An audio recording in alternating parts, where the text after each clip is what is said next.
I am 2/3 of the way through Mistborn, the Final Empire, and here are my thoughts. So, in all, I would have to say that I'm enjoying it. I am very impressed with Brandon Sanderson as an author. I've spent hours and hours and hours listening to his lectures, especially his BYU lectures that he did, and they're all on YouTube. Just look up Brandon Sanderson. They are very, very good and have helped me a ton. And as I try to write a book, you can tell that he understands the art of storytelling. I will say the story seems to progress rather slowly.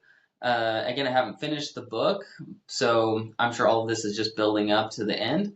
And but it did feel a little bit slow. You would have scenes where Vin is talking to Marsh, and they have a really long conversation. It's like, does this really need to be in the book?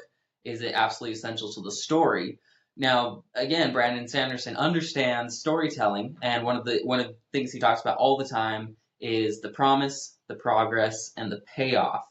So you can tell he has a promise in his story of are they going to take down the final empire, um, and he makes progress towards it. And so in these scenes where I'm feeling a little bit bored, he leaves just enough information to make it important to the story. So you'll just get these little bits here and there that are absolutely essential to that progress part of the story.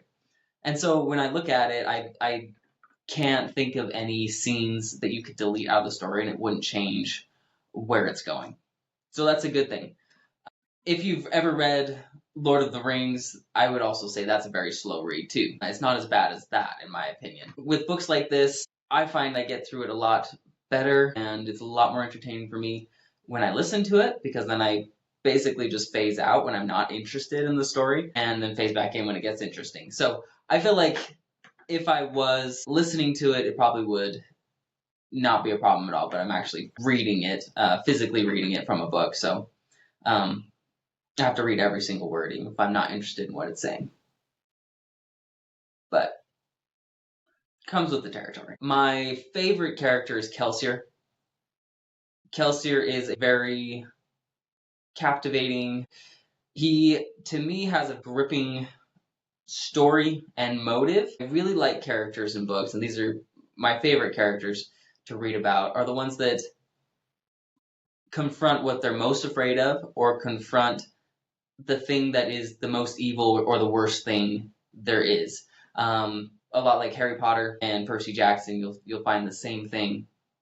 Kind of this, I shouldn't do it. They're too powerful, but they do it anyways, and they go and confront them and generally come off successful. We'll see where that goes with this book. But I really like Kelsier's motive. It's very clear where he's trying to go. Again, the promise of the story of are they going to take down the final empire is hinged on Kelsier, I feel like, because he's the motivating force behind it.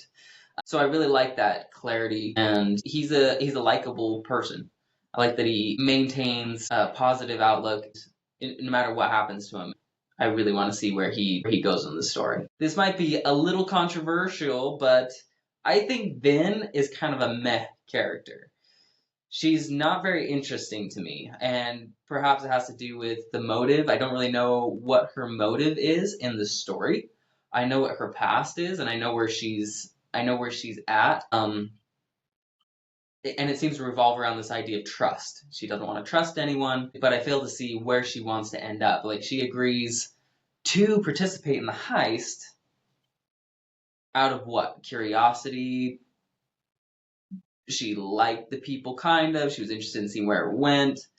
I don't know how gripping that is as a character in a story. I don't really feel it. But of course, and again, this comes back to Brandon Sanderson as an author, he knows how to tell the story. And so the best way for him to pull you into his story and explain how all the metals work, allomancy and everything, is to have a nobody character that gets pulled into it as well. And so Vin is that character that he can pull into the story and pull you along as well and explain everything that's going on. Of course, she finds out, she's a Mistborn, and what does that mean? And then she has to go and develop her abilities. So, of course, that's really good storytelling and essential in a book like this because there's so much detail. And you have to follow that through the eyes of a character in order for it to be interesting at all. So obviously that's what she's there for. Now, Brandon Sanderson in his lectures says that Mistborn, this book, basically is a mash of The Heist and My Fair Lady. So you can see the heist elements in that they're trying to take down the final empire, but then you have the My Fair Lady element of Vin's character arc, where she's going from basically this thief on the street to what?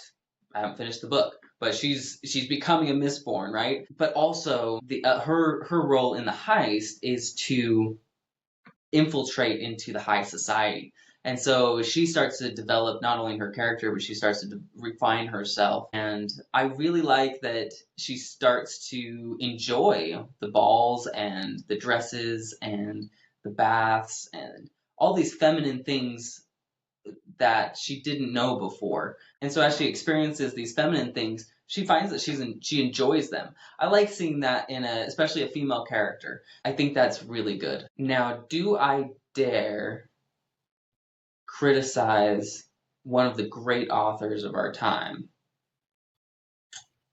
Maybe a better question is, do I have an opinion? And I absolutely do. So when it comes down to the heist, I feel like there's this bro element that comes with it. You'll see that in Ocean's 11. These guys get together, they have special abilities, and they try to do something crazy. Having Vin, a woman, in that group, I feel like changes the bro element of it. So Brandon Sanderson navigates that well, but he kind of navigates it in a way that he just pretends that Vin isn't a woman in those situations, and then the guys just act. They just act normally and like themselves.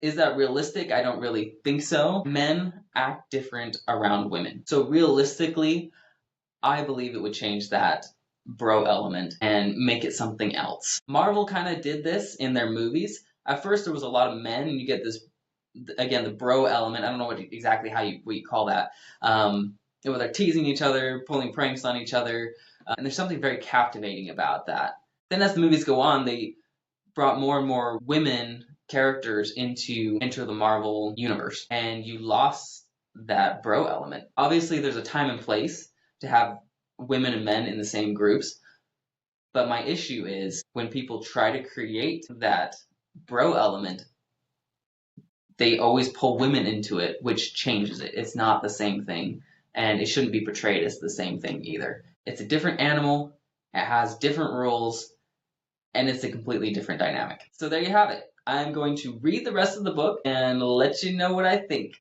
I will say, as soon as we started part 3 of the book, which we just barely started, it feels like the energy and the pace of the book has picked up. So I'm very excited to finish the book.